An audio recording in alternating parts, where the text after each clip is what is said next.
What's up? What's up? What's up? This your man. This is us back again, Beauty in the Brains podcast. I am Luke 1817, and this is my co-host. Moel. Got your Asian fan there. This heat. It's beating us up. But we here to bring y'all some heat today too. You know what I'm saying? So I think it's gonna be a very interesting show today about the laws of attraction and relationships. So that's gonna be very, very interesting. Monel, how you doing today? This Saturday? I'm doing pretty good. Okay. I'm wide awake for some reason. I don't know. I got coffee today, this morning. I'm trying to hide it. I had my coffee. Oh, you had your coffee. Okay. So how was your week this week so far? It's been real busy.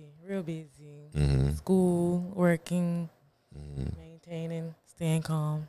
I understand. What you in school for? Nursing. Oh, we got another nurse on board, y'all. I don't think we have a applause button on here, but when we do, I'll press it.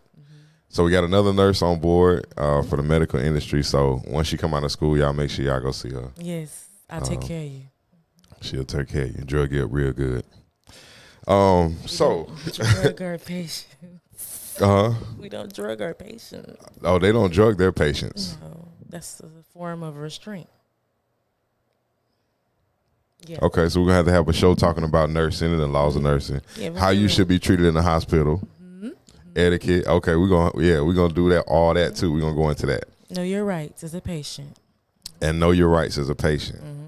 That's very important, especially for our people. Yeah, a lot going on. They decapitating babies and everything. Oh man. Okay, so the juice is real today. It is. We're gonna go ahead and get started with our scheduled program for today here on Beauty in the Brains, where we talk about whatever it is that needs to be talked about. The current events today, right now, we're talking about the current events. The USA drama with Russia and the motherland. Are you going to Africa for your free visa? Wait, what? Yes. Now, you know, Africa holds everything, the oil, diamonds, everything. Allegedly, I'm going to say allegedly, the U.S. has cut ties with Russia and the motherland. That's why they offering free visas for us black folks. Okay. So we jumping right into it. Yeah, Okay, so first of all, there's so much in that one statement to break down, you know. The U.S. has cut ties with Russia and Africa. You know, Trump was taking strides to build a connection with Russia, a positive one. And so that's been torn down. My question is why? That's the first question that I have is why. So are we as black people going to go over to Africa to get a visa to live there? I would do it. You would? Heck yeah. Why would you do that? Why would I do it? Yes. Because for one, again, Africa holds all of the resources. If the U.S. has officially cut ties with the place that has all the resources, we finna be the valley of the dry bones over here. Who told you that Africa has all the resources? They do. They got diamonds, oil, whatever else they got, gold. We need all those resources for a majority of what we do. That's why gas prices going up. Okay, I understand that. So do you believe they have all the resources just because that's what you're told, or because that's what you know to be true? Half and half. Okay, half and half. I'm not going to lie to you. Okay. All right, that's cool. So if you were to, let's say you were to go to Africa, and are you going to Africa on the basis of being an African American? No. So you're only going because they're offering free visas? Yes, but I feel like I need to do way more research to it. I would agree. Because to me, it kind of screams like human trafficking at its finest. Okay, now, it's funny you say that, but I'm not, that wasn't what I was getting at first. the question that I have for you is, where exactly are you going when you get to Africa? Do you know? They're saying it's for Kenya and Liberia. Do you know what is going on in Kenya and Liberia right now? A whole bunch of just outrageousness right now. Yes. So, for black people, because see, this is where I come into play on this aspect of this side of it. Straight early in the morning. It is. It's time for it. To understand what is going on in the world around you makes more sense before you go colluding with these type of ideas. First of all, that are being brought to you by those that are not you. Okay? Africa has never wanted an asylum for black people in Africa until it became profitable to do so. The question is we have to figure out what type of profit margin are they looking at for including black people in their plight. The majority of the time, the civilized aspects of Africa are in some type of internal war or internal struggle. Okay? So for us to jump ship and go looking for a free visa in a land that we don't know anything about is like setting yourself up to be further taken advantage of, for lack of a better term, because you don't know anything about where you're going. So when you go and you start mixing with those people, when you start centralizing all of the melanated people into one place, does that seem safe? Okay. So no, I won't be going to take no visa from Africa because I want to know what type of contract is attached to it. There's a reason why they've never opened their borders to us until this point in time. And it's not about salvation when their people are steady running outside the country looking for asylum. They're steady leaving that country looking for asylum. Their people. Sketchy. So why do they want us over there? That's sketchy. That's sketchy. So I would employ black people to do your research, first of all, not only on just where you're going, but who lives there and why there's such a need for you to be welcome there in the first place. Then also think about what you're leaving behind, because America has always been the richest nation on the planet when it comes to resources. It's just never talked about. So because it's never talked about don't mean it doesn't exist. Right? Right. So quartz, amethyst, gold. Remember we had the gold rush. People was striving to get to California for gold, right? They didn't tell you about the gold reserves that were found in the southeastern part of the United States. They don't tell you about the lost city of gold that's in the Grand Canyon that they hide from everybody. You know about it, so they didn't hear from you. No, I had to go find it. You got to go research stuff. You got to go look for it. Historian Luke. Because, yes, that's right. Amen. But you got to go look for this stuff because it's there, but it's not the mainstream. So just like we have a river that flows north, like the Nile River. We have a river that does that. And it's actually the Nile River for America. Then we have the Mississippi, which is the Nile River for us. So that means that Egypt is right here in America. Then they give us a copycat. Remember we talked about it last time. So when you have Egypt, you have to look for where's the golden pyramids, where's the golden city, because it's here. But they cut it off from the public in the Grand Canyon. So if you go in the Grand Canyon, you dig far enough, you're going to find mountains and mountains of gold, enough gold to flip the gold standard. It'll make it cheap. Talking heavy this morning. Talking heavy this morning. Heavy. That's that coffee. We'll taste the sugar on top of it. That coffee. But no, I would not employ any black people to go to Africa without first doing your research. Don't do it. Don't do it. You was gonna go, wasn't you? I was. I ain't gonna lie. You gonna go visit? At least go visit. I'm gonna visit, but not stay there because I don't speak y'all language. I'm be looking like they'll love you. They'll love you. What you mean they love me? They will. Why? Because you're healthy. You're a healthy woman. You trying to say because I'm a little thick, I'm a little juicy? No, because you're a healthy woman. They look at that. They call it like a thick madame. Is it because I'm juicy? Yeah. So that means that you eat good. That means that you're healthy, and because weight doesn't stick to sick people. weight doesn't stick to sick people. Makes sense. Now you can be deep. obese, but glowing weight, it doesn't stick to sick people. Dang, you talking heavy this morning. I'm just telling you what it is. Okay, yeah, you know, I've been quiet all week. So first of all, I've been quiet all week. So you know, it's my turn to say stuff. Let it rip. Oh yeah, look, don't let me drink all this coffee up in here. It's okay. Anyway, all right, you can continue, man. I'm sorry. Here's another rant for you: the Pensacola poverty rates. Pensacola poverty rate. Mm-hmm. Okay, we jumping. Mm-hmm. Okay.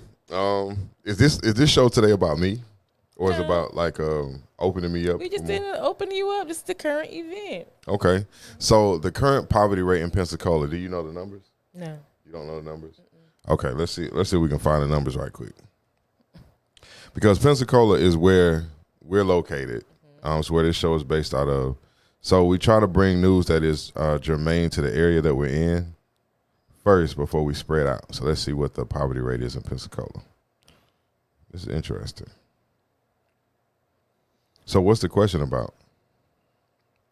It's just a topic, poverty rates. Kind of like the rant I was having in the car. Okay. Mm-hmm. Okay, so it says that the poverty rate in Pensacola, Florida is 15.3%. So it's an estimated about 8,155 people out of 53,215 people live in poverty. Now, you have to understand that this is only for the city lines. It doesn't cover Escambia County. I was about to say, I feel like it's it's more. It's higher than that. Mm-hmm. So hold on, let's see Escambia County poverty rate. But see, the thing is, Escambia County goes into Alabama also. Mm-hmm. So let's see, Escambia County. I think like all the way to like McDavid and on. Mm-hmm. It's very true. Okay. Yeah, so it says 29.8% of 67,000 people are in the poverty rate. That's a lot of people. 30%. Mm-hmm. That's a lot of people. But you have to look and understand that poverty goes according to industry, kind of. Mm-hmm. And when you're in a place where there's few industry outlets, then you're going to have more people that are in poverty because there's not enough. Everybody can't do the same things. Right. You know what I'm saying? Like how you're going for nursing. There's an industry for nursing here because we have a lot of elderly people and a lot of retirees.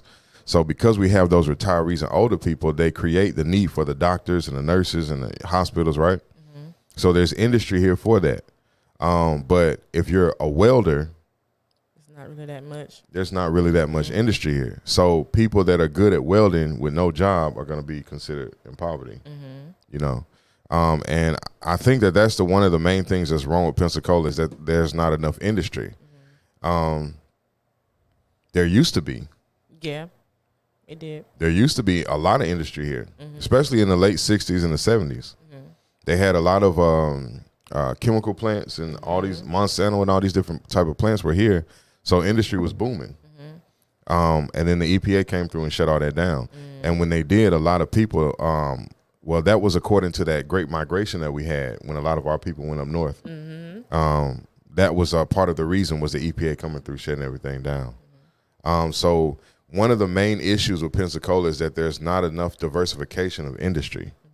So certain people get all the jobs. Right. And then those that are not allowed to be included in those jobs, especially if you have what's called a good old boy system, then the people that are excluded from those jobs are almost like they're worth nothing because you don't fit into one or two industries that certain people, what's the word? Infest. That's a good word. That's a really good word. So because of that, it creates a larger percentage of poverty over that smaller group of people. And crime goes up. Right. And, you know, all of the things that come with that lifestyle kind of goes up, the struggle, the hardship. And it's only because of we've allowed certain people to reduce our communities to a certain size. Look at you talking heavy this morning. You just cracked the code right then and there. Just did. They want to bring the crime rate down, get some more industries. Bring more industry. What type of industry do you think Pensacola could use besides the military and beach and vacationing?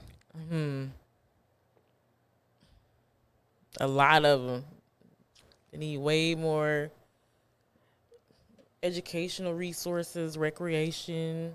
They do need more welders and stuff like that because y'all want to build stuff all the time and everywhere. But so these jobs, if we're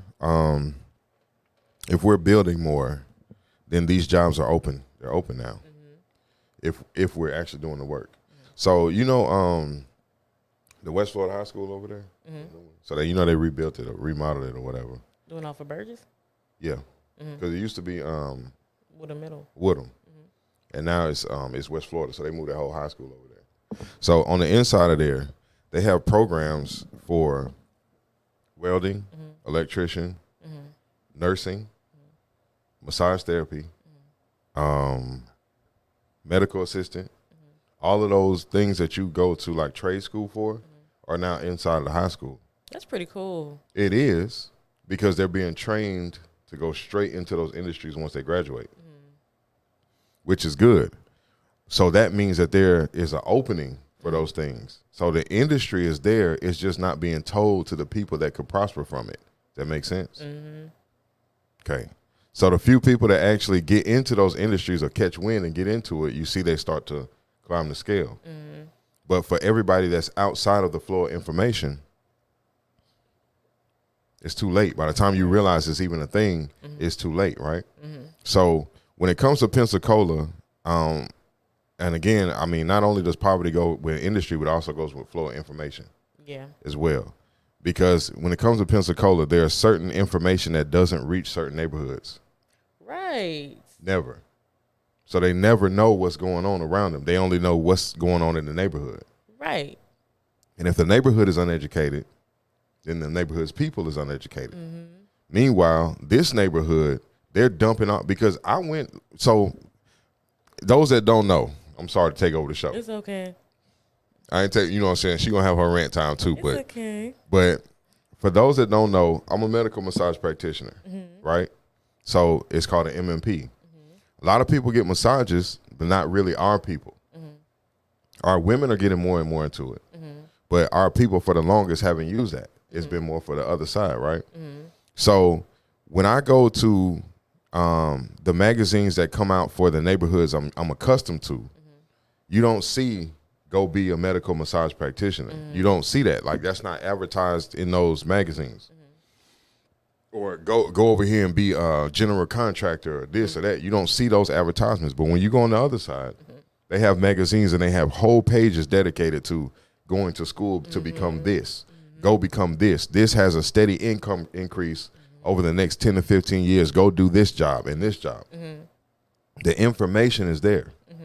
So even if those people are ignorant to what's going on in the outside world, they're being provided with information to spark something inside of them if they only read it. Whereas that doesn't exist on the other side. It don't. Meanwhile, the people on the other side are more scrutinized because they don't know. Right. You understand? But that's big business. Awareness and information. It's a big business. If I withhold information from you, I can take advantage of you for everything I'm not telling you. Talking heavy. Too heavy today. Talking heavy. We talking heavy like D. But that's the facts of what goes on around us. They're a victim of what they don't know. Just like when they did the campaigns. Like, you know how the campaigners usually go out in the neighborhoods and canvass? They didn't even come on this side of town. I was like, no. How he get elected? We don't even know who was out there, who was running against him. But okay, so let me ask you this. If you know how your targeted individual group is going to move, do you need to campaign to them? If you already know how they're going to move when it comes to certain things, because consistently they move the same way, what's the need to campaign to them? I feel you got a point. You know what I mean? Okay, so let me ask this. What has a Democratic Party provided for our people ever? Nothing. Nothing. Yet they always come to us and we keep going to vote for them, right? That is called a continued or the same behavior looking for different results. That's called insanity, right? So these people know that our people are somewhat insane. They're going to continue to keep doing the same behaviors looking for a different result. Why do I need to campaign to them for? We don't even give them nothing. We make a whole bunch of empty promises and they still back us every single time it's time to go vote. Because I feel like they're the only people that actually come out and show their face. Because you got to think about it. When they doing campaigning season. When have you seen Donald Trump come through our neighborhood? We're not talking about Donald Trump. That's what you should be. We're not talking about like presidential. We're talking about this neighborhood. Like, when have you seen Ron DeSantis? Stuff like that, huh? When have you seen Ron DeSantis? No, I'm not talking about that big. Bring it down a little bit down lower. Okay, so when have you seen the mayor come into our neighborhoods? Never. Okay, so that tells you in a place like this, you're never going to see him. And you know why? Because he's scared to come to our neighborhood. Because for real, he don't want to cross. He probably don't even want to cross over Pace Boulevard. Man, nobody's scared of us no more. Are they? We look. Okay, now look. Hey. Now listen. Let's stay on that topic. Then we go to that topic. Because if you're the majority in an area, then it's a priority for the local politicians to come see you. If you're a majority, we're not the majority in this area. The majority in this area is over 85 to 90% white. Right. Population. So you're not the majority. Because of that, these same people that are the majority vote you out of things that you're supposed to have the majority vote in. Right?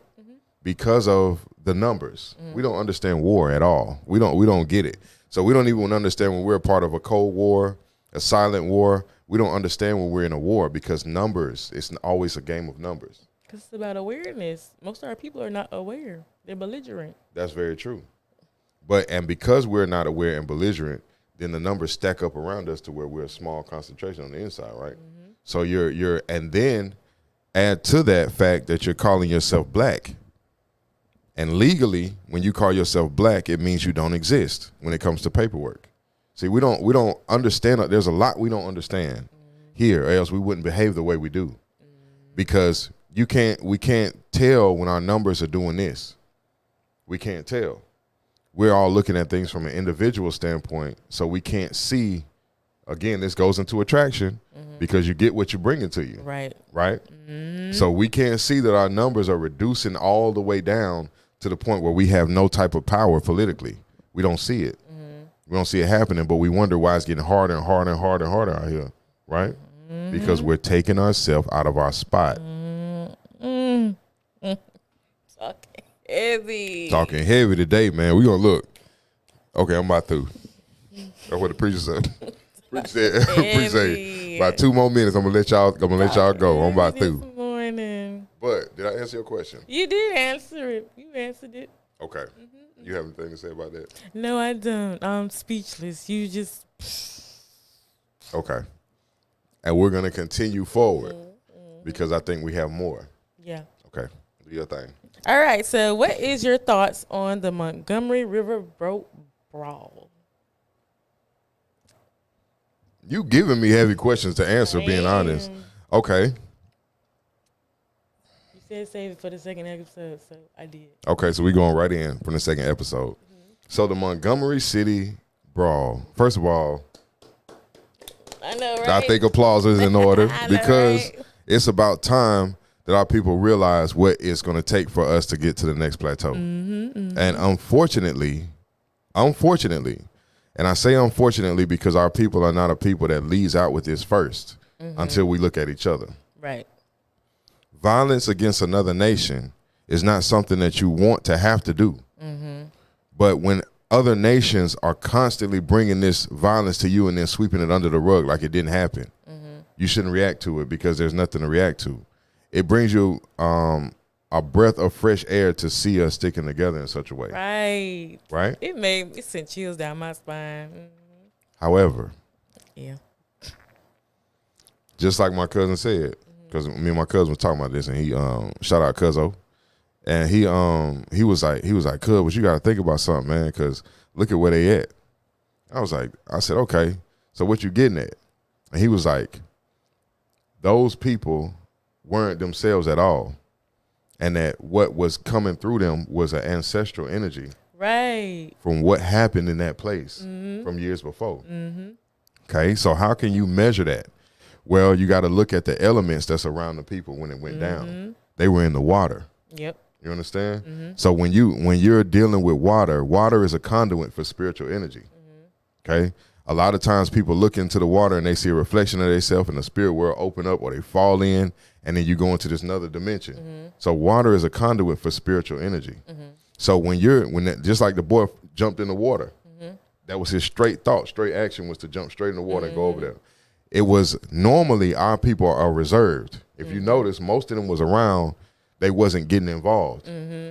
They was looking, but it was a certain number. And I don't know if anybody counted how many people went into battle with them white folks, but we should count the number of people that was there, and then think about a time in history when that same type of scenario played out before. Right. You see? And most times it's something that's documented that we can go find. So you have to figure out what's the significance of the place it happened in. Montgomery, Alabama. In Montgomery, Alabama. Why there? They was on the boat ride, Harriet Tubman.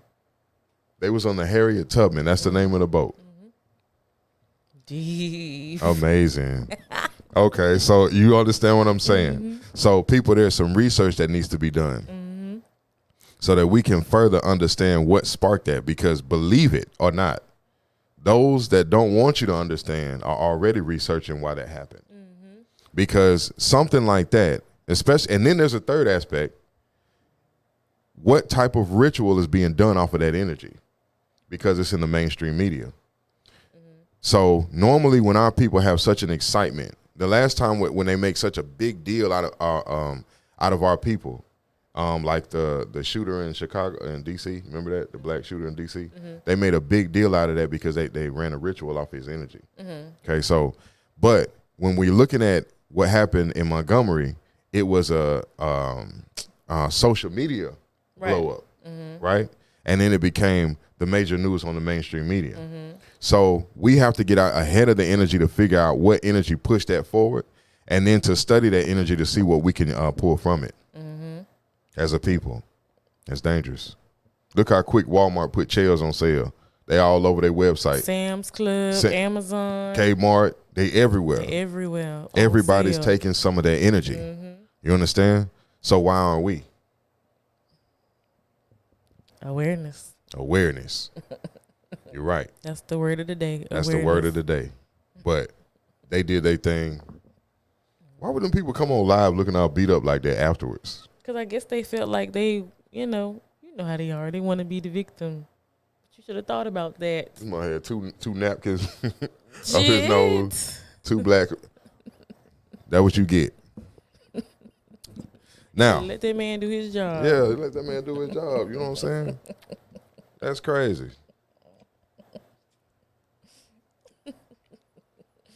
That's great. You should have got you some of this coffee. It's not good.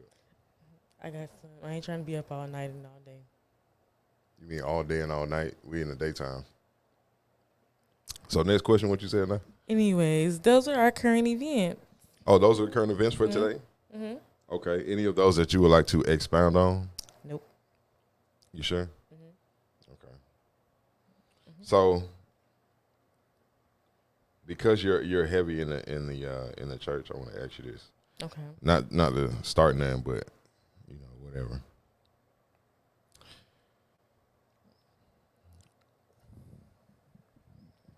Oh Lord, what is it? Do you feel like Christian women try to dominate their men? Yeah.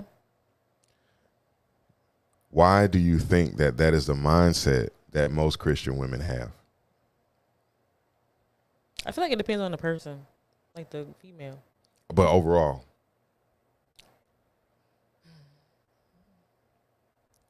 Honestly, don't know. You don't know why that is? I don't do it. I don't think the women I know in my life, they don't do it, but I've seen it done before. You've seen it done? Yeah. A lot. So why? Let's see. I want to make sure I'm asking the question the right way, so it don't come off wrong. But in a lot of relationships when it comes to Christianity, you see a lot of the man taking more of a humble role or a submissive role. That makes sense. And the wife is more boisterous or outspoken in a lot of cases, especially when it comes to our people. So where does that behavior come from? And how do you think that behavior affects the dynamic of the church family? I mean, she could have been a masculine woman to begin with. She just masked it. Because, you know, when you're dating somebody, you don't show them your real self. You show them your representative. So she could have been representing a feminine woman to begin with, but she really became and showed and stayed true to her masculine self after everything's all done with. So what made her masculine in the beginning?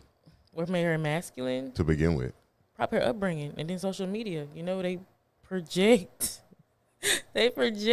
masculinity in women. Okay. I ain't gonna say nothing else. Then again, you are who you attract. That is true. A masculine woman, you're going to attract a feminine man. Okay, if a woman is let me ask this: if a woman is masculine, if that is her dynamic, so to speak, is it not important for her to understand where the dynamic come from, like what took a hold? Because this is why I ask this. In nature, you're given a certain chemical makeup, right, that makes you a woman and me a man. Chromosomes, right? Chromosomes and estrogen and whatever. Yeah. You're given that in a certain sequences to make sure that your body does a certain thing, your mind does a certain thing, your emotions do a certain thing, right? So at what point does masculine come into that? It gotta be her upbringing, and because as you are born and raised into a family, you are taught the dynamic of being a woman, how to take care of yourself. If you raised by the right people, I'm just saying. But you are pretty much taught how to take care of yourself as a woman, how to carry yourself as a woman. So I feel like between after she learned and then becoming like a grown woman, she just was like, okay, well, I don't really like how I was doing that. Let me do it my way. And again, social media, like, oh, this is how real women do. But you can't be a masculine woman wanting a masculine man, because it don't mix. It don't mix. So then does that mean that being masculine is a taught behavior? Yeah. So it's not a part of her genetic makeup? No. Okay. That's good to know. That's real good to know. Being masculine from a woman is not a part of a woman's genetic makeup. Right. So why do we have all these women changing their sex? Taught behavior. They don't like something about themselves, or they just don't like what it is to be a woman. So they're just like, okay, I'm just going to change my sex. And that goes both ways. It goes both ways. That's both ways. Because God makes no mistakes. Right. Nature doesn't make mistakes. So if you're bred as something, or your genetic makeup is something, then that is what you are. Right? Yeah. So how do we have all these reverse-minded people? Learned behavior. From learned behavior. Now the question is, who's teaching you? Social media. You got to think about it. Most homosexual men, who do they act like? They act like women. Okay, but how do they learn it? How do they get their mannerisms, stuff like that? They have to learn from women. They learned it. So it got to be learned behavior. See, this go for all them people out there that'll be like, I was born like this and all that. It's impossible. No, it's impossible. That's impossible. That's fluff. You can never be born that way. It doesn't work like that. It's learned behavior. It's a learned behavior. It has to be learned behavior. This is why, you see, now I'm pluck a few guitar strings with this one. This is why all the way until the 70s, to be homosexual or gay or lesbian was considered a mental illness. Right. all the way until the 70s, all the way until they got an agenda. And I'm talking about this on my show. So all the way up until that point, it was a mental illness because to say that you flow outside of the chemicals that the universe gives you to become a man or a woman. But the universe made a mistake because in my mind, I'm really this.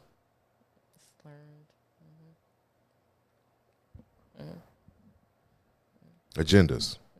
Because you got to think about it. Think about a little boy who's always around nothing but girls, like his sisters, his mom, stuff like that. Eventually, he'll become feminine because he's like, okay, this is the behavior, this is how I'm supposed to act. Nobody has ever shown me how a man is supposed to act. So that's how he usually becomes feminine. That makes sense. And vice versa. It's deep. Okay, but I got another question though. Okay. So a lot of us come from single parent households, and most of the time the single parent is a mother. So if a woman is acting like a man, where is she learning from? It can be learned, but it also can be just a defense mechanism. Your defense is to act like a man that you've never seen a man to learn from. Where did you learn that behavior? Because it came from somewhere. She had to be raised from a man or a woman. So she learned it from her mama. She learned it from her mom. And then her mom learned it. So it has to be passed. It goes deep. Okay. It runs deep. I'm just asking questions. I just want to know. It's okay. It runs deep. Okay. Amazing. As you can see, the phone number is up there. If you have any commentary that you would like to say, you can definitely give us a call at that number, 850-221-0396. Make that hotline bling. And y'all call in and give y'all opinion on what we're talking about because it's very interesting.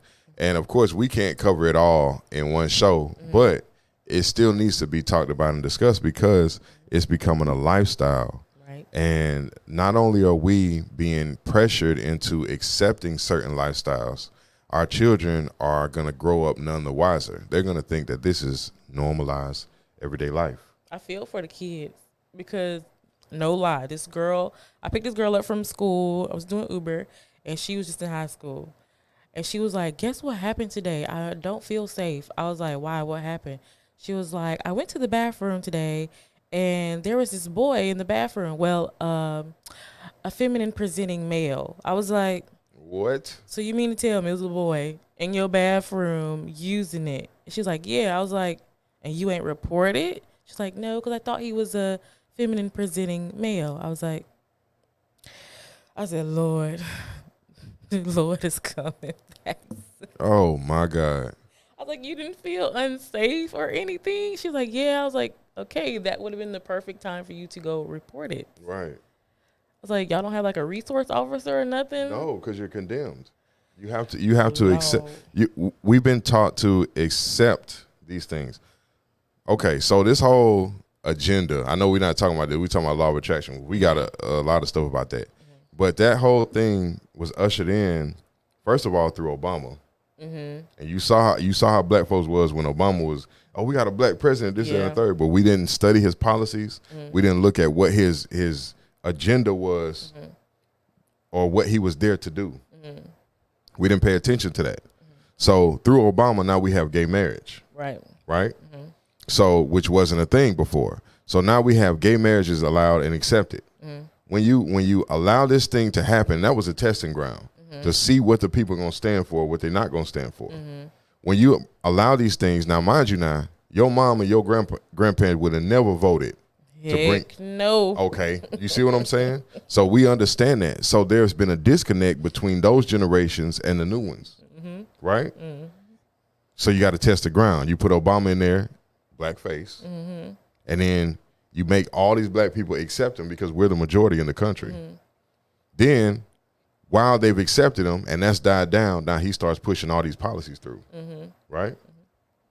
Now we got gay marriage. Now the gay marriage is going a step further because now it's infiltrating schools, it's in churches, it's in basketball, football, track, baseball. You can't get away from it now. It's everywhere. Everywhere that there's an opportunity to broadcast it, it is everywhere. Since when? This ain't been nothing but a few years. Trump only did one one term, right? Obama did 2, right? Right. So it's only been within the past, 12 years to 15 years that all of this has become a mainstream thing now. So when you go into those realms to look at that and look at what that means for our people and our children, we're continuously allowing these things to take a foothold where we stay, where we sleep. Right. That's what we're doing because our realm is the testing ground. You understand? So we're always doing ourselves a disservice, and we're attracting these negative things to ourselves because we're not in the proper standing ground mentally, spiritually, and emotionally. And all those are invisible aspects when it comes down to attracting. We're so focused on the physical world that we can't see what's being done to us in the invisible realms. Right. Talking heavy. Talking heavy. That's crazy. Reese Islam just went on an interview and just was speaking on that. Really? I didn't see that one. I got to check it out. You gotta look at it. Yeah, I got to check it out. But yeah, it's true. We're doing ourselves a disservice everywhere. Anyway, okay, we're going to continue. I'm sorry. It's okay. I'm sorry, because we'll just be sitting up here talking. And our children are at risk. Yeah. They're really at risk. You know what I'm saying? We don't think so. We send them to school. We don't understand what they're learning. We don't understand what they're learning about. They ain't learning nothing. Not learning nothing. Why is it all a computer? Right. Because it can be controlled from on high. The basics. That's right. We learned the basics. Right. I hate to say it, but these kids now, they don't really know basics. Like, they don't know how to count money. I'm like, you how old? You don't know how to count money? Ain't y'all learning that in school? No, it's all electronic. That's right. Anybody could just rob you now because you don't know how to count money. That's right. And what do you know about the digital world? They know everything about the digital world. Do they? They come out the womb with a tablet in their face. What do you know about the Federal Reserve Bank and the Social Security system? Now, you were brought up in that. Yeah. But you don't know anything about it. Right. So again, I ask you, what do children know about the digital world? They don't know anything. They think that that's commonplace. They're going to be the ones that's more willing to give their consciousness to the computer. Right. Because just like what you said. Once they stop giving the money to the females, they start giving the money to the kids. Lord have mercy. That's right. It's over. It's over. Because the kids they gonna give their brains over to the AI. You know what I'm saying? They already doing They it. already doing it. So what the parents gonna do? I gotta make money too. Well, give us your brain. Your children doing it. Think about it. Come on, man. Dang, we down bad. We down bad. We don't understand. Like, we don't understand. We don't understand at all. What? Ooh. All right. So you ready for your first question? First question. We done asked like 20 Those are already. the current events. Those are current events? Yes. Okay, all right. Oh, questions on topic. Okay, so here we go. Now we're getting into the questions about the law of attraction. But before we do that, where can they send their questions to? You can send the questions to beautyandbrainspodcast@gmail.com. And Facebook. You can send them to the inboxes. I look at them. And I put you on. That's right. Also, if you have any questions that are just burning you so bad like that in the moment, you can definitely call us. At that number right there at the bottom of the screen right down there. You can give us a call at that number and you'll be able to tap in with us live. You can give your comments, ask questions. Even if you want to advertise your business that's local in the area. As long as I get a discount, I don't As long as we get a discount, it's all good. So all y'all food people and be cooking and doing all that stuff, I suggest y'all call in, give your advertisement. Give yourself a shameless plug. You know what I'm saying? And then we'll be there to see you redeem that discount. Yep. Okay, so what time is it? 9:40. It's 9:40. Okay, we 10 minutes off. All right, so the floor is Moel's, and I'm here for answering questions today. All right, so our first topic of the day is the laws of attraction, because it is cuffing season, and we don't want you to be out here looking crazy, because everybody needs love. So, who are you attracting, and what does your energy say about you? Oh, me? That's the question? That's a question. Who am I attracting? I don't know. What type of females you attract? I attract female. Well, okay, let me be honest. I didn't say anything. I just said. Up until a certain point in my life, I attracted females that represented what my mother was to me, and that was toxic. Just being honest, I've attracted toxic women. Okay. Because I was still vibrating on that same level. They only came to me because of how I was moving. Okay. And so therefore I attracted toxicity to myself. And in those times my energy spoke about me exactly what I was. It was toxic because people are a reflection. Right. So if they were toxic, I was toxic. And you know what I'm saying? If things about them or aspects about them was off or messed up, then that only meant that I was messed up. And so now I'm attracting intelligent, driven, goal-oriented, and life-understanding women into my life. Okay, girls. And I had to recluse, or in order for that type of energy to dissipate, because when you're pulling, or when you're out there in the world is going to show you exactly who you are. You know what I'm saying? Because like they say, you are the company you keep, and right. Birds of a feather flock together, stuff like that. But when you recluse yourself and allow your energy to drain out completely, and then fill yourself with what you think you need, and then step back out into the world, then it could either show you a different picture or show you still stuff that needs to be worked on. So my energy says that I am healing. I don't feel like anybody is ever healed. That makes sense. Yeah. That I'm healing, and my energy says about me that I'm doing the work and willing to do the work to get to the next plateau of my life. Okay. So what's your energy say about you, and who you attracting? I feel like I attract dudes that, what you say, thugs? You attract thugs? I'm not attracted to thugs.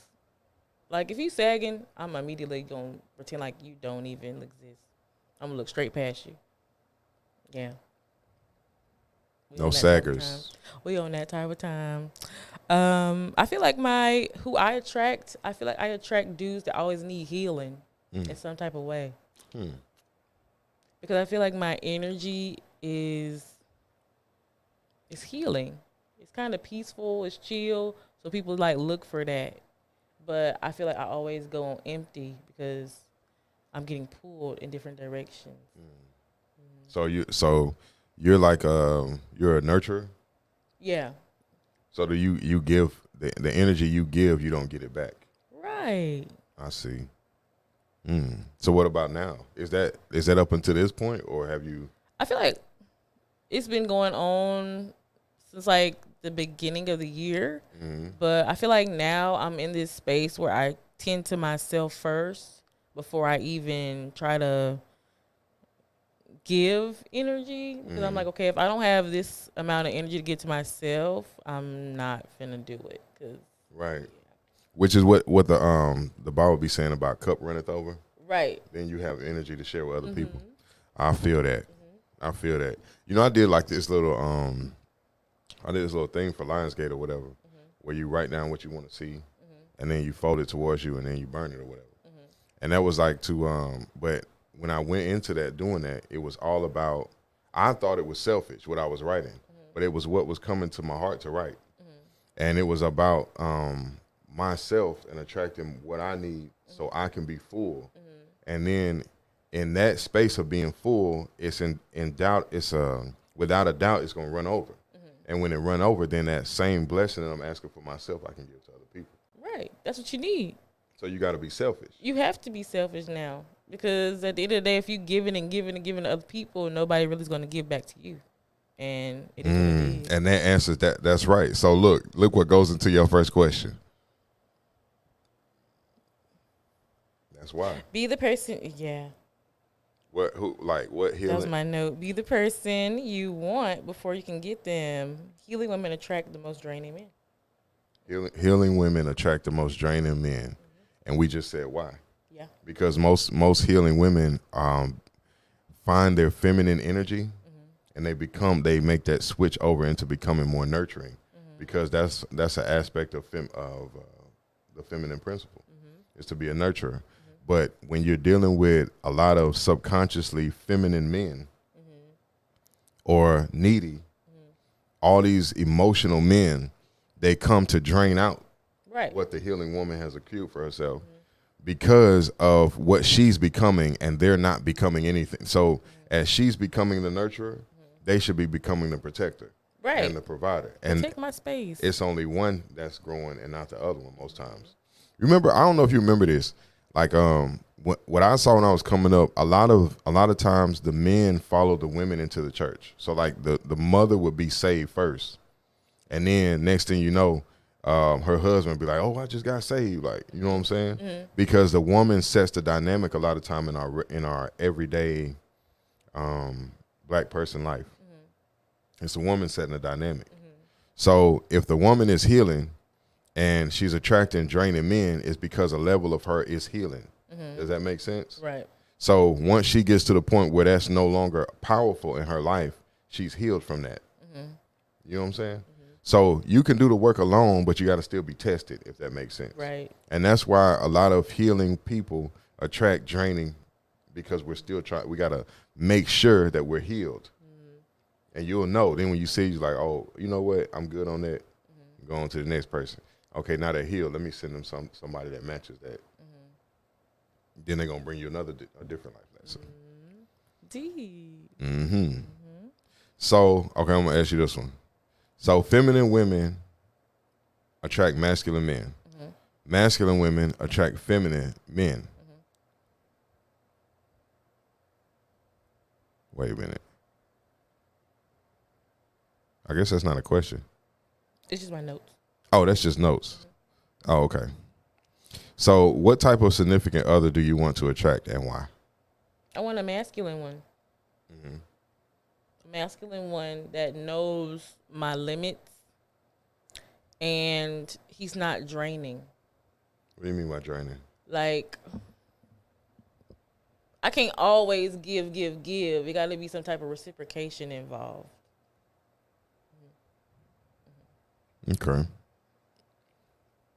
Okay. So you want him to be masculine.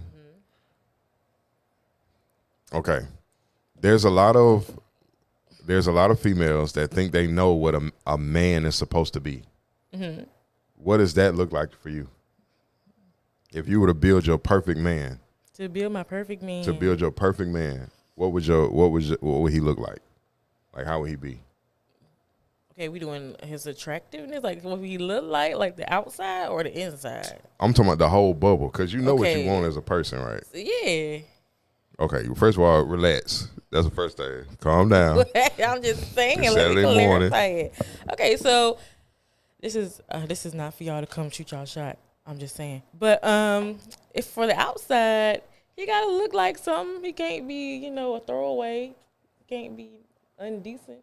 He gotta be cleaned up. He can't be out here looking dusty. Okay. Hard worker. He got to be consistent.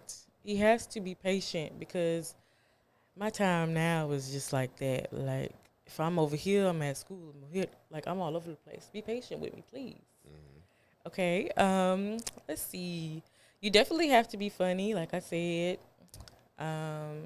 But you have to be like a protector. Like, if we out and about, do the simple things. If I'm on the sidewalk, be on the outside of me, like towards the street. Don't be having me out here looking crazy. Oh, no. Open the door for me or something. I mean, let me be passenger princess. What else? Check on me if I need stuff like that. Don't make me have to, like, ask you to do things, if that makes sense. You talking about, like, taking out the trash and all that? I mean, you don't even have, that's like something simple. Anybody can take out the trash. I'm talking about, like, okay, I'm in nursing school, like, I be running 1,000,000 miles per hour. Just text me throughout the day, like, hey, did you, do you need me to get you something before you come home? Stuff like that. Like, you know what I'm saying? Like, you don't have to be, I don't know. You got to be a dried up. I like a simple person. I'm a simple person. So chivalry is important. Yeah, chivalry is important. to open your door for you. Have you ever had somebody open your door for you? Yeah. Okay. So chivalry is important.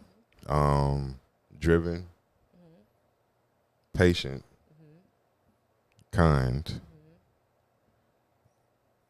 and handsome. Okay.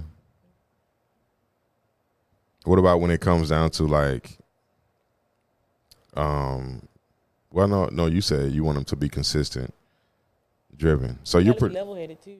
Level-headed. Okay. And smart. Where do you normally find those men at? Where I normally find them? Yeah, those type of men. Well, right now I'm not looking for them. So. But I'm saying, if you was looking, like, where would be your first place to go to find a man like that? Like what you're describing in your mind. Who? The bookstore.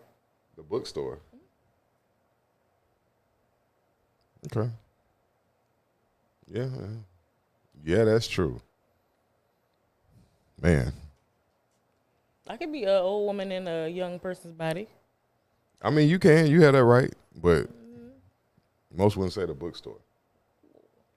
Why wouldn't they say the bookstore? Because most people don't read. They don't read books. I like a man that read books. I read books. I'm a bookworm. And that's good. But most people don't read books. So let's say if you weren't a bookworm like that, right?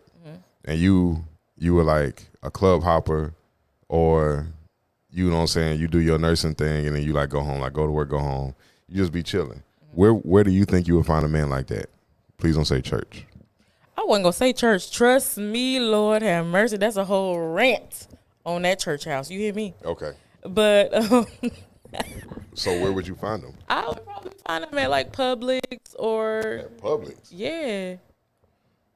Publix. I'm just saying the grocery store. Let me not be specific, but the grocery store, out and about, gas station. I'm just playing. We're not going to do gas station. Sam's Club. Do not say Walmart. I don't even go in Walmart. I don't even look in Walmart's direction. Okay, so what you telling me is these men are doing chores.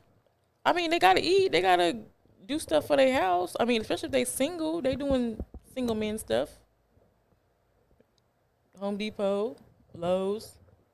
Did you hear? Did you? Yeah. Okay.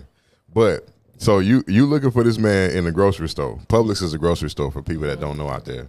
So you looking for this man in the grocery store, just out and about. Hey, I'm not looking for nobody. You have to be. Somebody got to be looking for me. No. Okay, look. Okay. Listen, if you have preferences that you're bringing to the table, then you're looking for those preferences.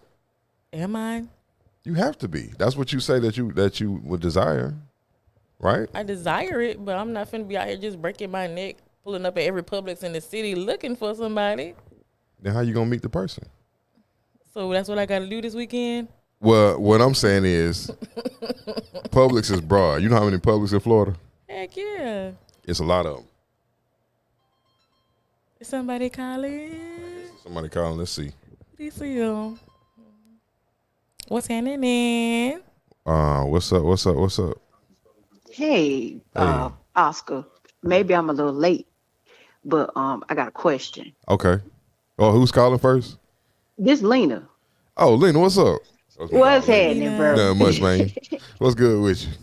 Not much. I'm watching the show, and your co-host had said something about she said she's not looking, and you were saying like, nah, you are.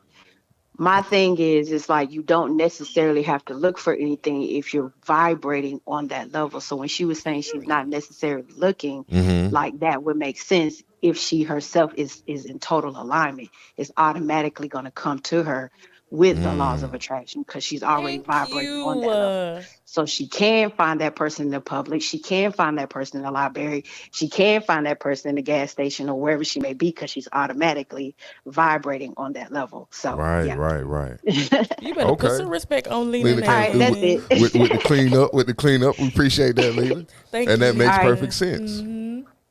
Was that all you had to say, Lena? Hey, Lena, shout yourself out, man. Shout yourself out. What you do, you know what I'm saying? Where you go? Oh, well, I'm Lena. I'm all the way in Georgia, calling from ATL. I do photography and videography and and stuff like that. Go ahead. So y'all can follow her. Lena. If you want to shout Lena out your McNeil on everything. Lena on McNeil on everything. IG. Lena McNeil on Facebook. Yeah, yeah.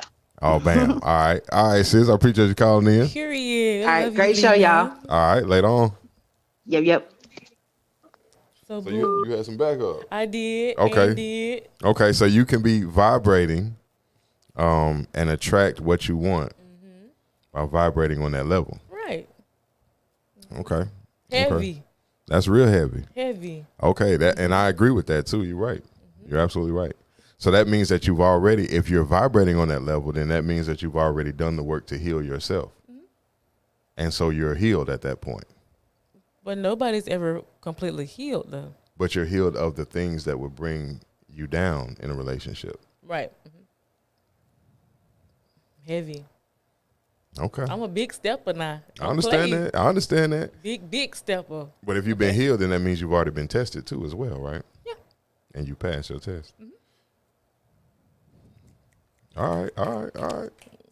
We I can better put some respect on my name. we can roll man. with that. So you can attract what you want out here in the world. You You just have to can. make sure that you're on the vibration and on the wavelength for what it is that you're looking for.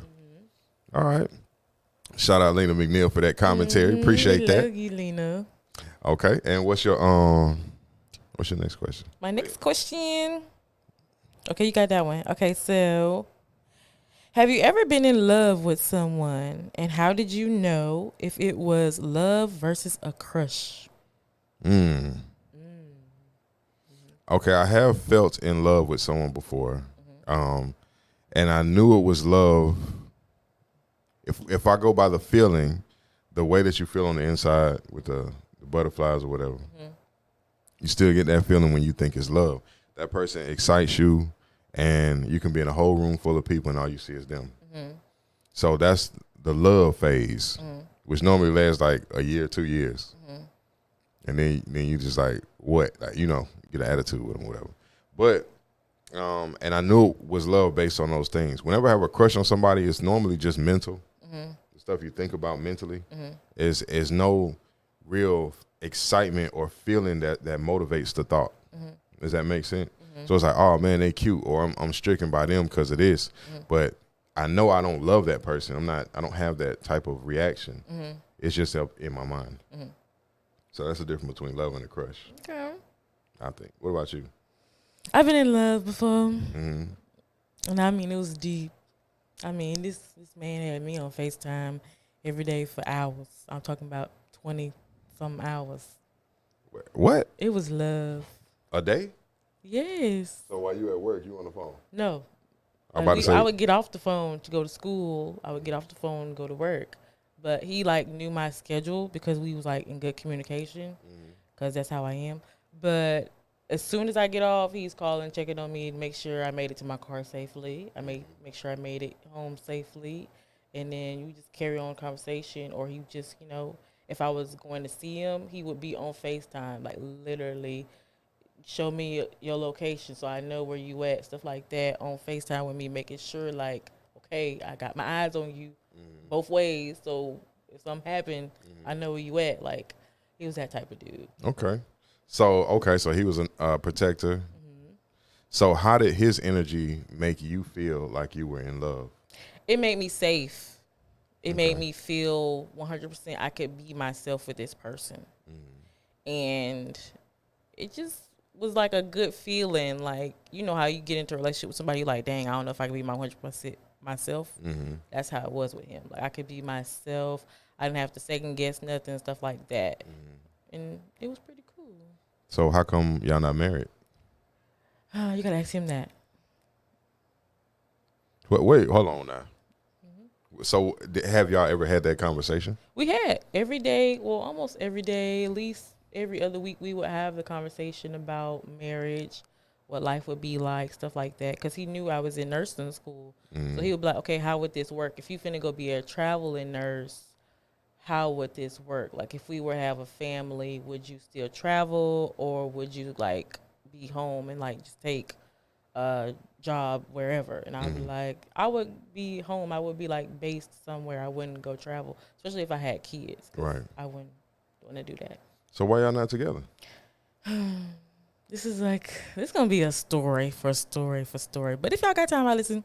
Okay, so we're not together in short. I'll make it short because you know how like when you in a relationship and old people or old flames start just coming out of nowhere. That's what happened on my end. And I don't know what it is about me, but I'm just a cordial person. I'm just nice. So, of course, I was talking to him being cordial. But I feel like now that I look back on it, I shouldn't have never done that because I was in a relationship. And I just know um, he knew about it and we had a conversation. And then that conversation was, okay, he was like, okay, are y'all together? Is this your man's? Because how you going to be with him and you with me? And I was just like, no, I'm not with him. I'm just being cordial. And then that's when he was like, okay, well, if you want to be with me, we can't do this because that's a deal breaker for me. And I understood it.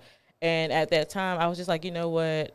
I was kind of weighing my options. Like, you know how like you do like your pros and cons? Like, okay, if this person does all this for me, but this person doesn't do this.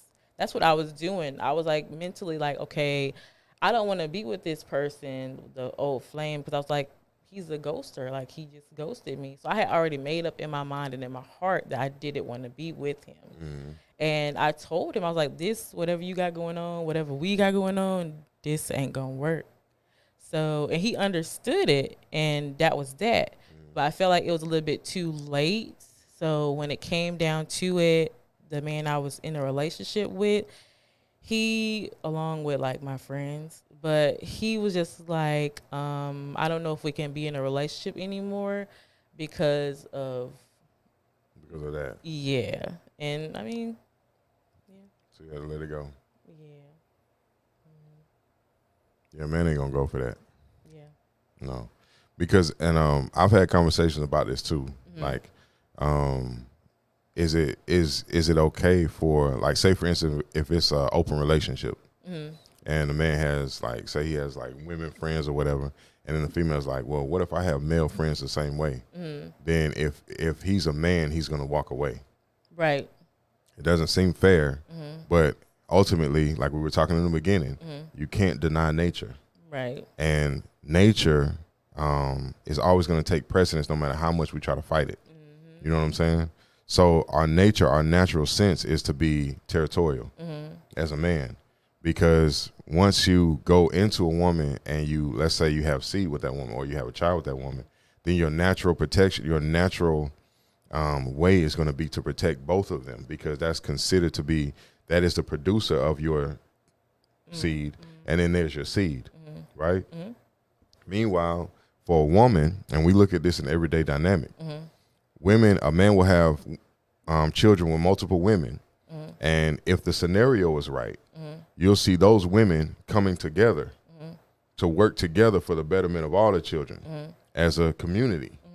When they say it takes a community to raise a child. Right. So that nature is already in women to come together in spite of that situation. Men won't do that. We can't do that. You see most men saying, man, if that's another man's child, I ain't taking care of it. Right. You feel what I'm saying? But look at how women have the exact opposite energy. It could be a child from another woman. She'll befriend the woman, and they'll grow to care about each other's well-being and way of life because y'all are able to connect emotionally. So now that woman's child is also her child, and her child is also that woman's child. So between the two of them children straight. You know what I'm saying? Right. Men won't. We normally don't do that. You know, nature. In this new era of understanding love and sex and all this other type of stuff, the toxicity It's rank. is through the roof. It's We getting all the toxic stuff through the roof. If he ain't making much money, I'm making. He this. If he don't do me like this, then I'm already looking to this one. That's not the nature of a woman. You know what I'm saying? That's the nature of a thotty. my girl. You know what I'm saying? Yeah, excuse me. This coffee got me going ham over here. But that's not the nature of a woman. Because certain moral codes that our women held up to a certain degree have all but vanished in our own women. Meanwhile, the other nations are living like how your grandparents and great grandparents was. Right. They're learning home ec. They're learning how to sew, learning how to cook better. You know what I'm saying? They're learning. At least they learning. They may not be doing it right, but at least they're trying to learn. These women don't know how to cook out here.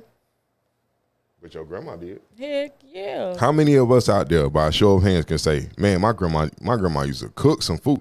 It's almost all of us. You know what I'm saying? Where's that going? Let me tell you something about Bertha.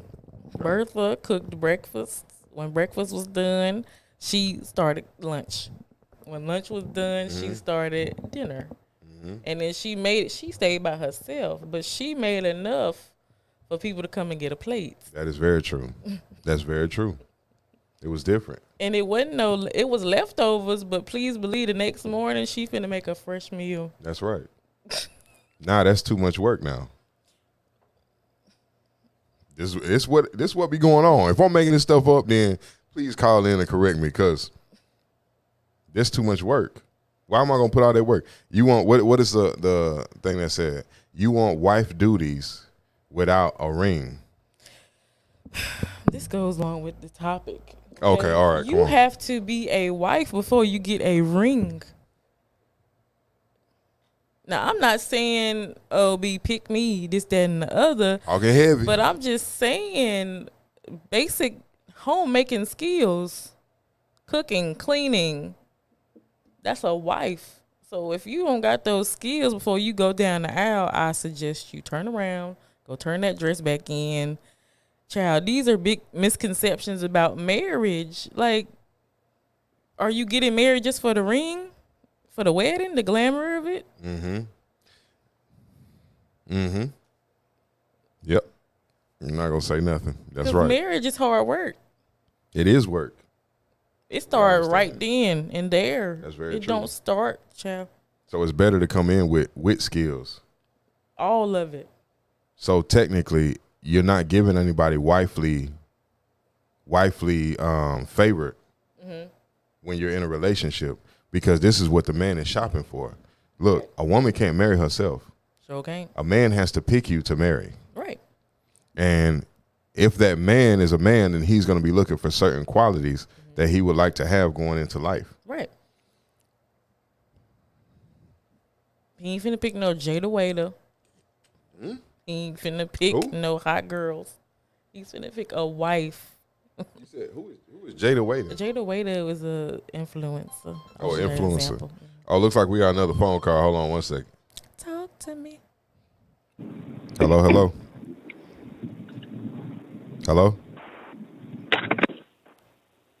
Hello. Hey, who's calling? This is April. Hey. April the Don. Hey, April. Oh, what's up? How you doing? Can you hear me? Oh, yeah, I can hear you. I had to disconnect my Bluetooth. Oh, okay. I just want to speak on these modern day women. So, okay. You guys says women don't cook 3 meals a day anymore.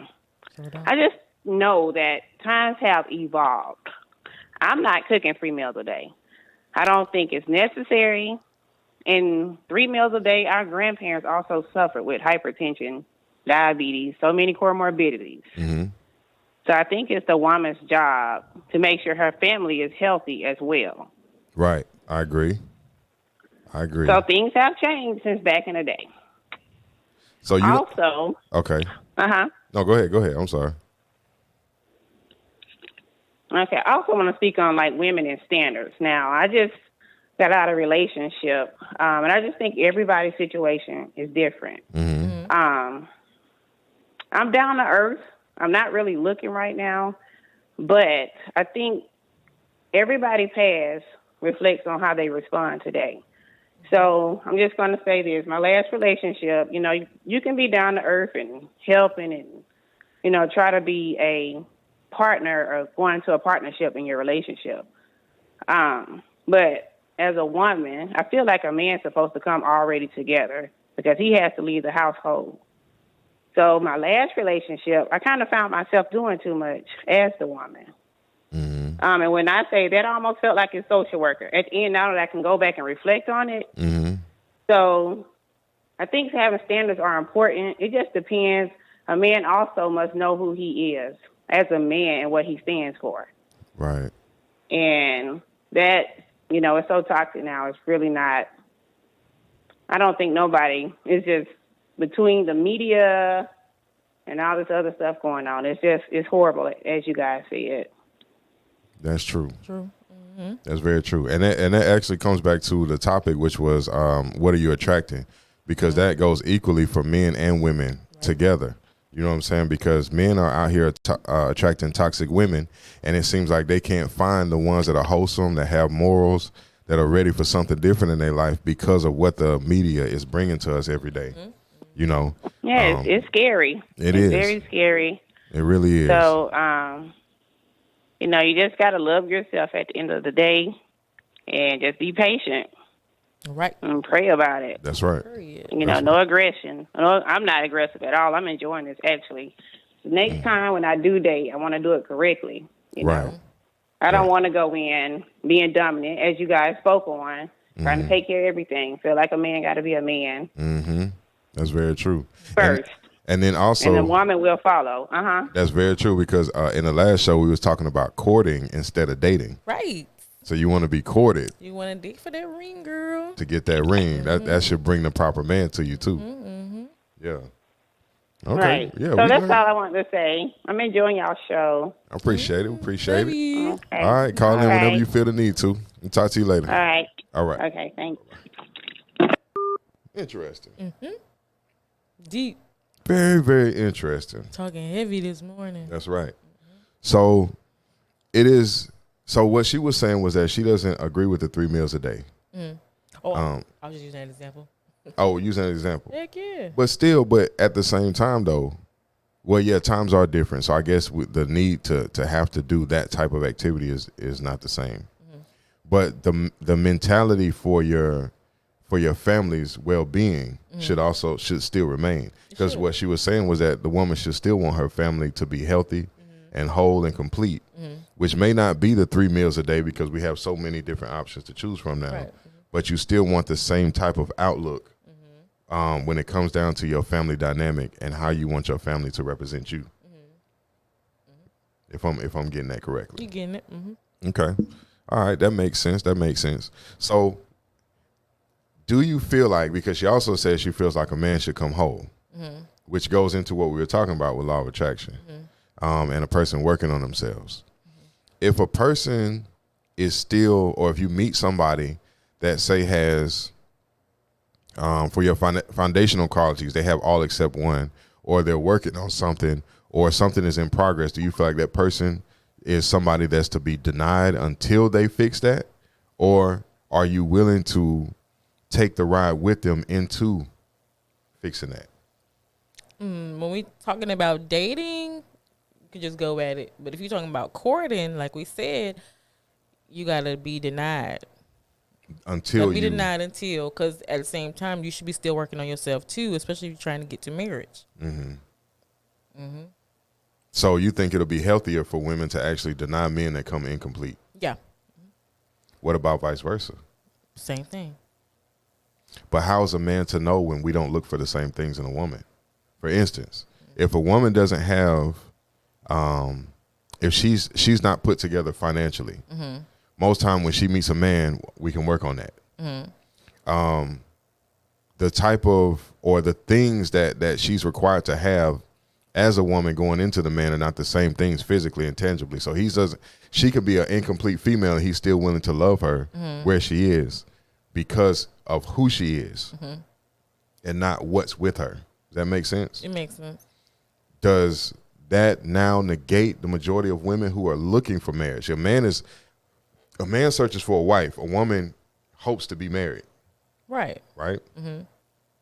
So does that take or remove marriage from the mental of majority of these women now if they know that they're coming incomplete? I feel like it does. But again, if you want the man to come into the relationship as a whole or whole and healed, you got to do your own personal work. And if you feel like you already are whole and healed, it's just a simple conversation y'all can have. Especially if y'all working towards marriage, if y'all are courting. If we're courting. Just communicate. Oh, that's a whole nother topic. A problem will get fixed if y'all just communicate.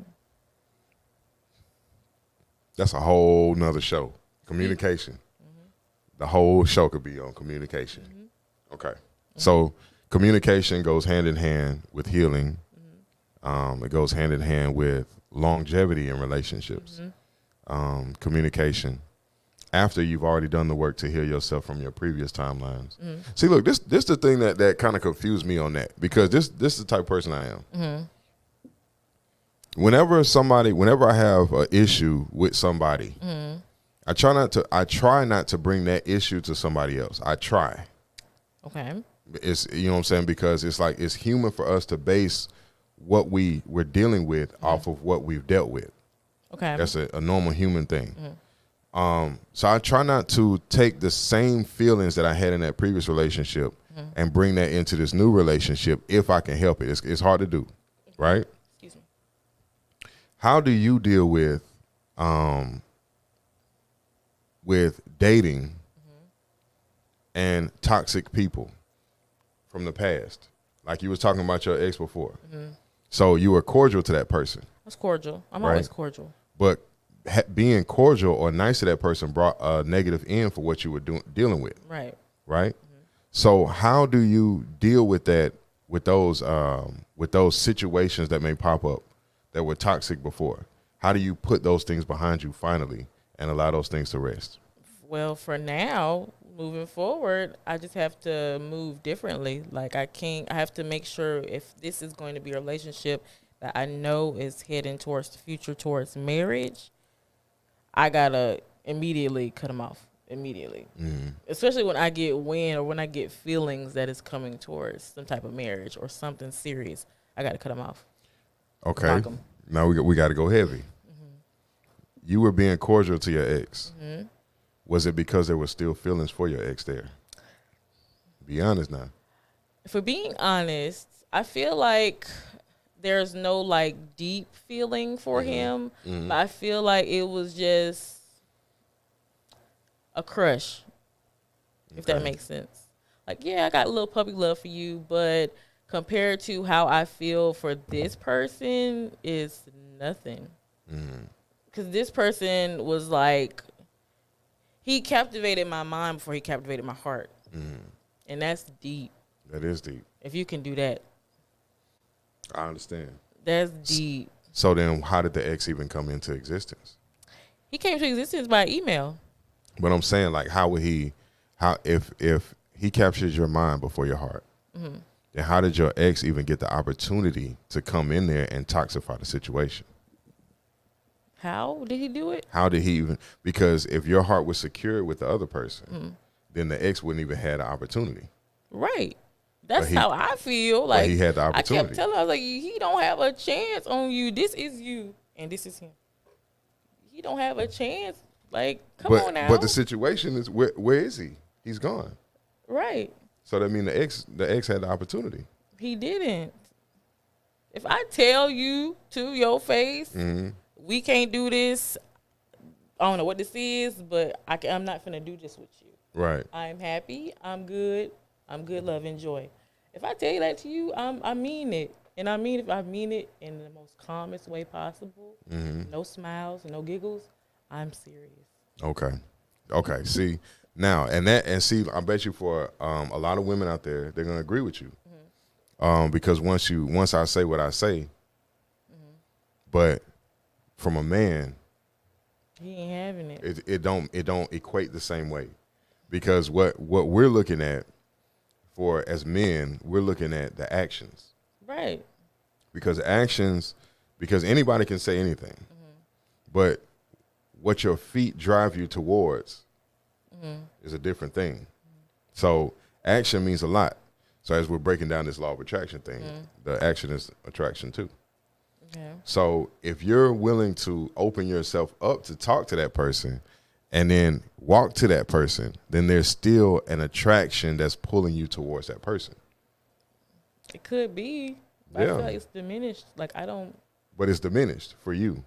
So you're saying, like, I can go around this person and be absolutely fine. This, that, and the third. Ain't no thing. Okay, no problem. But out of all of these hundreds of thousands of people that you could meet from anywhere, you're attracting to that person that you once had chemistry with. So for a man, it's like that person must still have some type of hold on you to pull you towards them, right? And then once that's identified, then the man gonna be like, well, if that person still has a hold on you in that way, then I don't need to be here. Because again, nature, we're all operating off nature. And a woman's nature is only to be able to produce one every so often. She can't produce 100,000. Meanwhile, a man can impregnate every day. Right. You understand what I'm saying?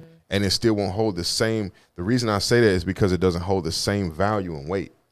So because a woman innately knows that she can produce one, she's way more selective with what she wants to produce with. That makes sense. It does. Because you're looking for the richest stock, the highest stock you can find if you're going to create a child, right?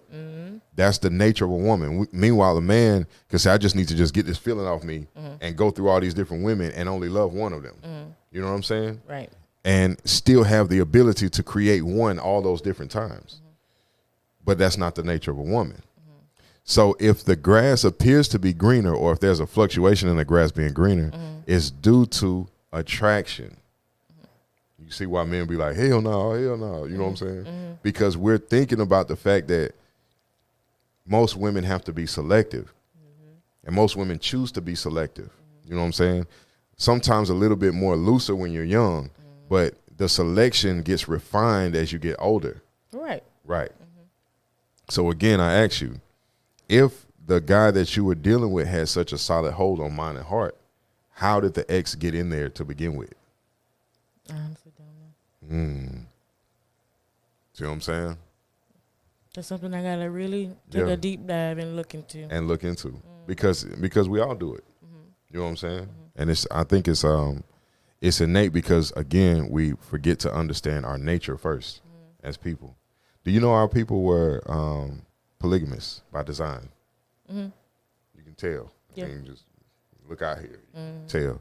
We were polygamous by design. That's our original way. This is documented by the people that came over here from other places. They documented our lifestyle in order to copy it. Okay. And we were polygamous by design. We only learned how to be monogamy and to be married unto one by Christian principle and by the media. So it made it popularized to have one woman and do this like this because everything else was against the other way. You know what I'm saying? When you go against everything, a lot of the things that are in this country that say we're against this and against that is normally has something to do with the original way that the people lived. You don't want those people to get powerful again. So don't. Look at how we create children. We won't stop creating children. You see us?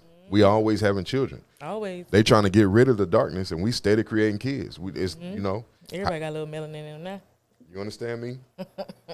So to say one, why would a person need to get married to one person? I know we segue in a little bit, but it's important to understand. A person needs to get married to one person when there's not enough resources. Population control. You understand? So if you're coming from a European design and you know that you're in the Caucasus Mountains where food doesn't grow plentiful and it's cold and it's not the habitat for it to create pineapples and berries and this, that's bananas. You don't get all that stuff in Europe. So there's not enough resources. So you need one wife. Y'all need to have one child because anything outside of that, we can't afford to feed it. You get what I'm saying? So now you've brought those principles, those type of dynamics into this space. But yet when we read the Bible, Abraham had multiple wives, David, Solomon, Sure did. they all had multiple wives. Concubines. And they called them concubines, right? They had multiple women. Now all of a sudden that's the worst thing that could ever happen because now if a man can do it, guess what? I got to be able to do it too. That's mainstream media. That's the trick. Yeah. Okay. Now you have to look at numbers. Remember we talked about that before. We have all these women out here in the world, right? However, every year there are more black boys that are born than girls, right? Right. But by the time they reach 20, half of the population is gone. Now you have the agenda of what we were talking about before with confusion of genome. Now you take another half of the half away, right? Then you take 30 to 40% of that remaining half and you put them in prison. Right. You understand? So what we're looking at is the movement that goes against God saying being fruitful and multiplying, right? Because to release all of that melanin into the world would be a dramatic shift to the entire population. We're going to impregnate everything. Right. Right? Okay. So what that means is that the women that are actively choosing for one potential partner for themselves screwed up. Where you going to get them from? You see how we're creating our environment around us? Attracting it. Where you going to get this man from that you described with such earnest and all these characteristics? Where is he going to come from when you're also helping people destroy your man? So where is he going to come from? How is he going to? I want to know. These dudes is out here wearing skinny jeans and wearing purses. Think about it. And they call themselves masculine. No. Okay. So where is he going to come from? Not with skinny jeans on. Skinny jeans and hoochie daddy shorts and purses, and they call them man bags. Man bags. Where is this man going to come from that a lot of women are looking for? Y'all hear that air flowing? Yep. You hear that air flowing? That's real. So we have to think about this stuff because that's what's going to help us to heal it. Man. We need each other more than we know. We do. Okay. So now, do you have another question? I do. Okay. All right. Do your thing. What are your views on marriage? Oh, I think we already kind of went there. Okay. Skip. Hold on. Wait. We did. We just talked about it. Yeah. I'm skipping. Okay. Huge misconceptions of marriage. The rant part 2. Huge misconceptions of marriage.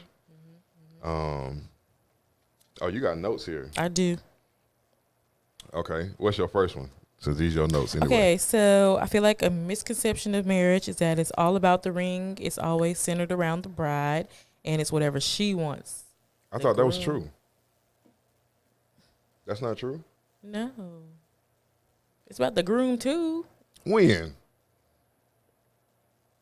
Who is the bride marrying? Okay, but after that, then what?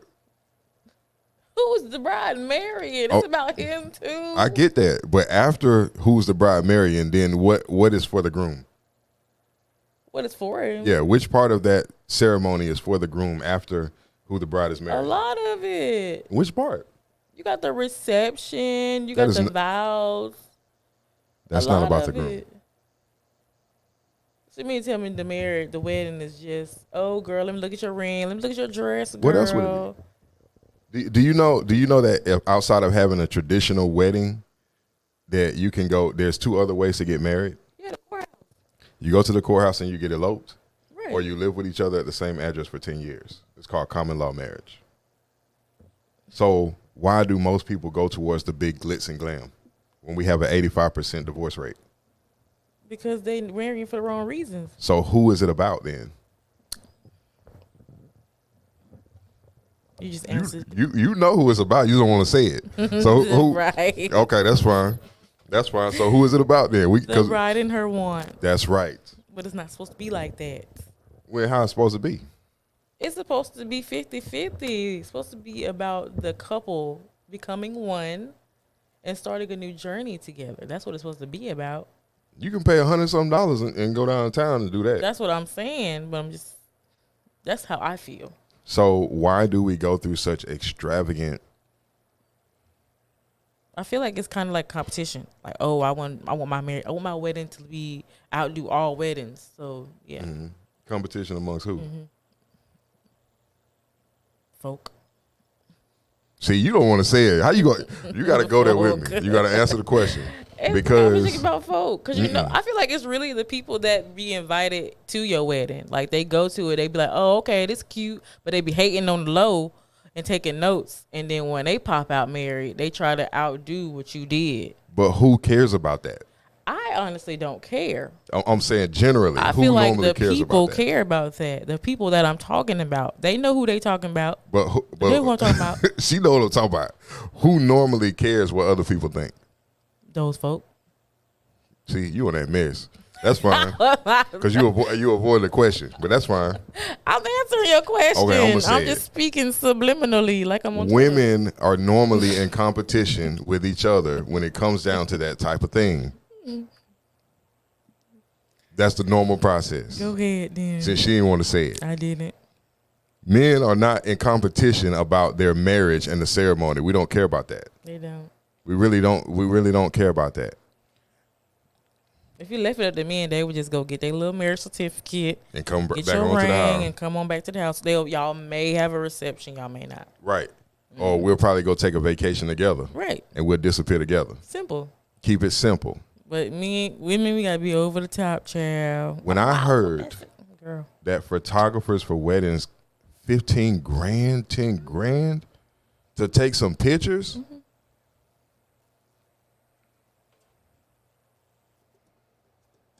Yeah. So Big business.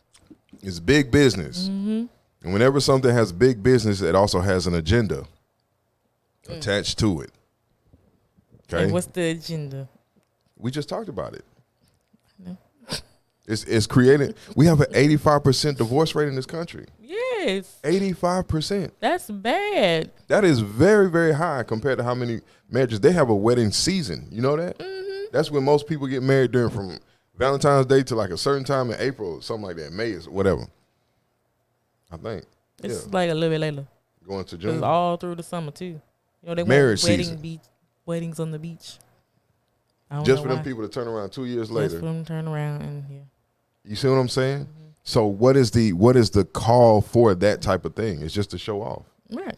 popularity. Okay, then when you do stuff for popularity, somebody has to be deceived. Look at music.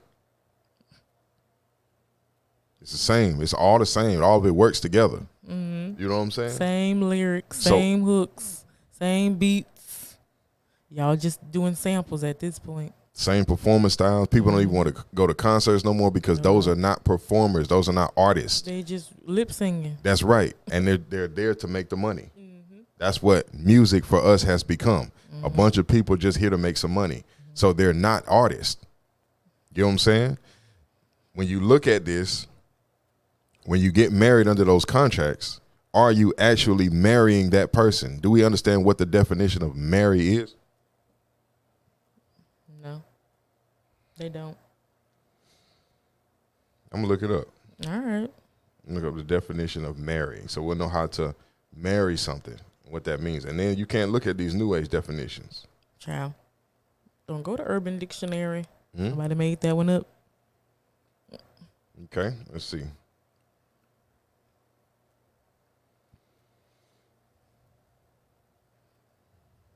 Okay. So marriage. So you gotta look for the old definition. Hold on. Because all this talking about is. See, all of this stuff is talking about legally recognized union. See, that's not what you're looking for. Act of marrying, intimate or close union, combining. This is what it is.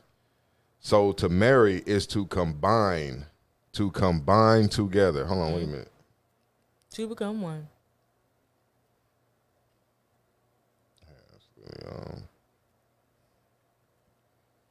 Yes, to combine, where two things become one under contractual law is normally the situation where it happens. So, but first you have to understand to combine, right? Right. So that means that you are supposed to intertwine or to know the person that you're dealing with. To know them is to assimilate into their way of life and their beingness, even as they're assimilating into yours. So y'all are supposed to become one creature. You know what I'm saying? Right. So in order for that to happen, you have to take the time to learn this person. Then you also have to take the time to know yourself. Then you have to take the time to grow personally.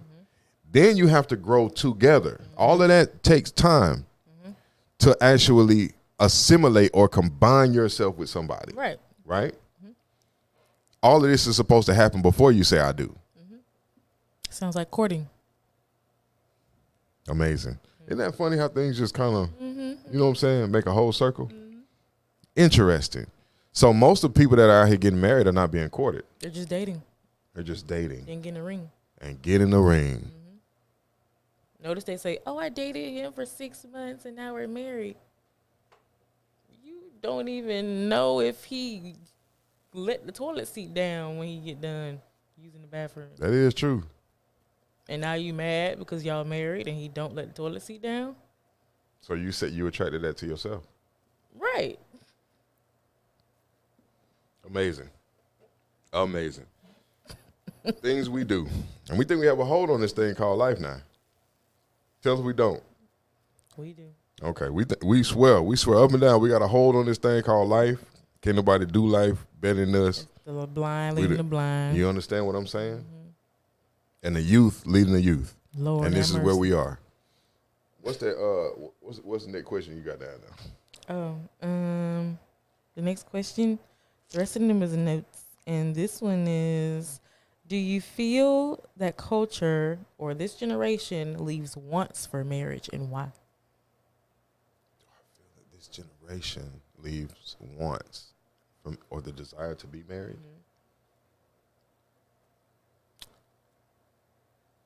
Yes and no. If we're going according to mainstream life, then no. If we're going according to the AI and social media, then absolutely not. But if we're going according to the aspects of this generation that's not talked about, then yes. Okay. Because just as much as there are those that are teaching our people destructive ways, there are those among us, there are more of a population among us that is choosing the opposite from that. Like they see it happening and they're like, I just don't want to do that. So they go this way. And that population is growing, but they don't get any recognition. Right. That's just like, there was this article somebody was talking about, we don't have any black doctors and this, that, and the third. But then somebody counteracted that article and said, well, we just had 200 or 300 graduates from this college that's in medical school. This is and the third, and they're not talked about. Right. You know, so the change. I feel like this generation leaves things up for the person to decide what they want for themselves, and then to go that way. It's more open for you to do that. Right. If you decide to do that, what you think?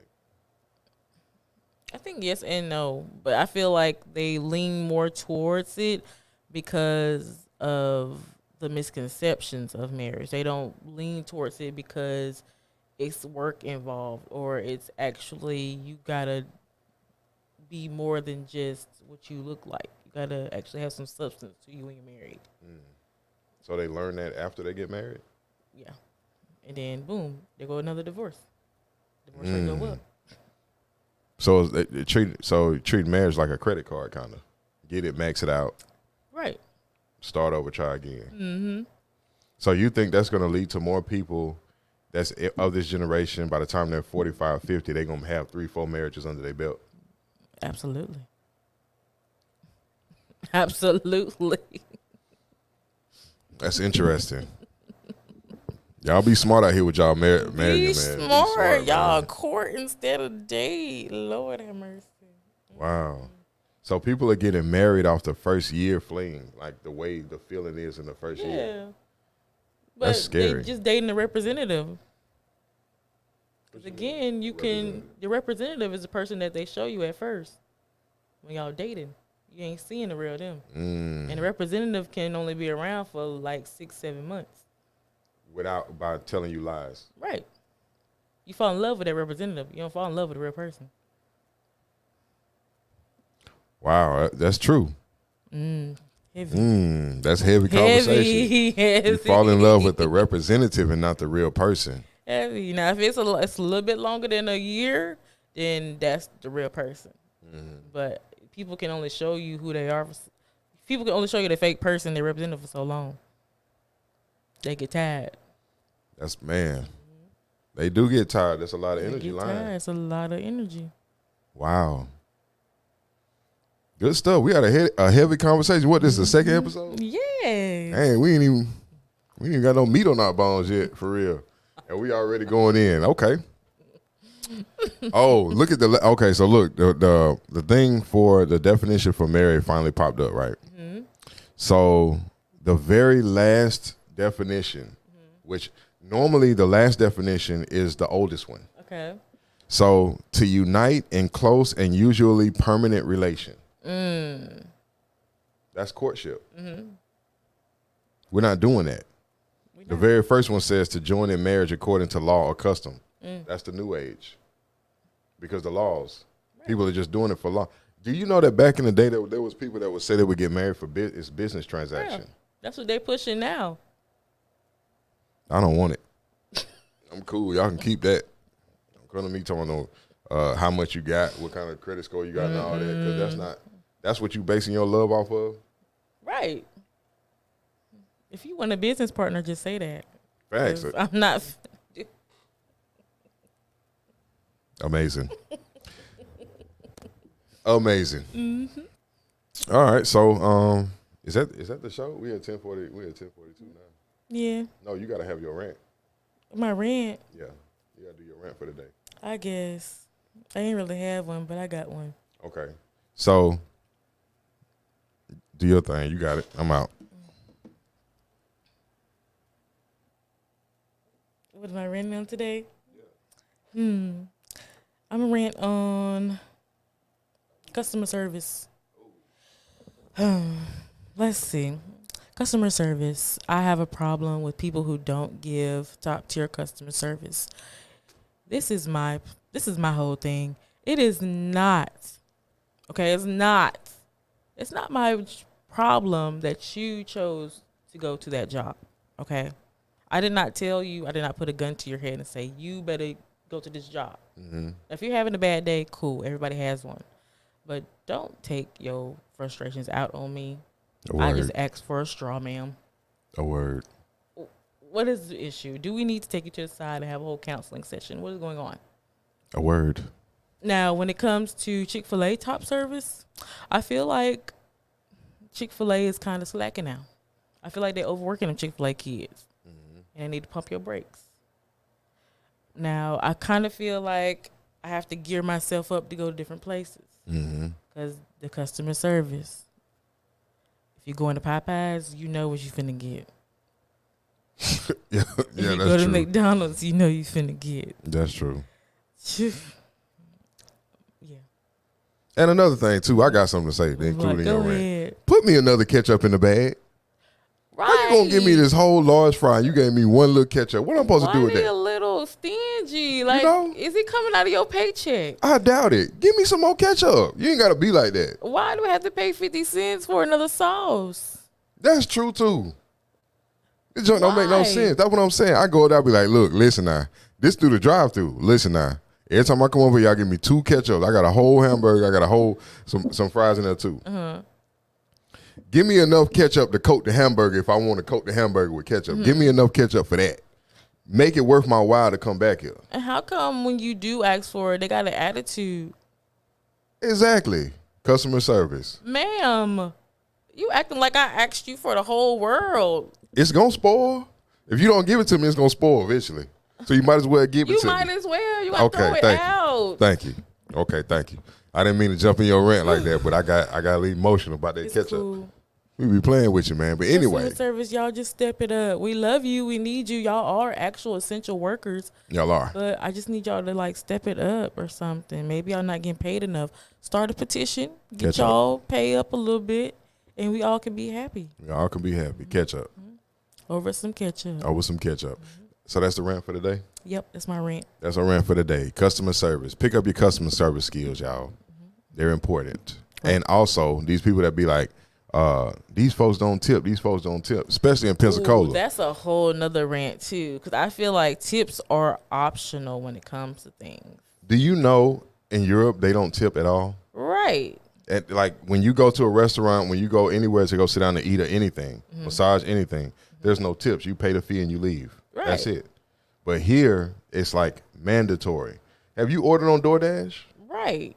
the fees is already like $20-$30 added on to whatever you order for $6. How I order one basket of fries and some wings, and I got to pay $45 for that Right. because DoorDash trying to pay extra money. Man, this stuff is ridiculous. Just like when it comes to Uber, Oh they have a whole rant. Oh, my Them goodness. drivers be talking about y'all, but not me. They be getting mad because y'all don't tip, and I be like, well, it is optional. I mean, what did you do in this situation? Was your car clean? Did you have a good playlist going? Were you being awkward? Like, what went wrong before they just decided not to tip you? Right. Because me personally, I don't really care if you don't tip or not. But Somebody calling Somebody in. Hold on. Let's see who this is right here. Hello. Hey, this is Marlena. Oh, Marlene. Oh, Marlena, what's up?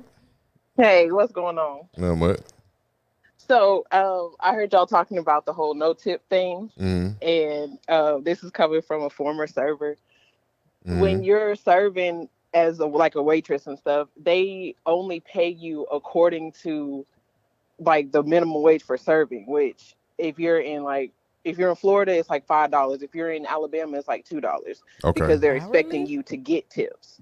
So when somebody doesn't tip you, then that's a whole issue because you're not able to pay your bills. If everybody decided not to tip, but the people that you're working for are expecting you to get tips to cover the rest of what they're not paying you, then that's where the frustration comes in, and then that's when your customer service goes down as well.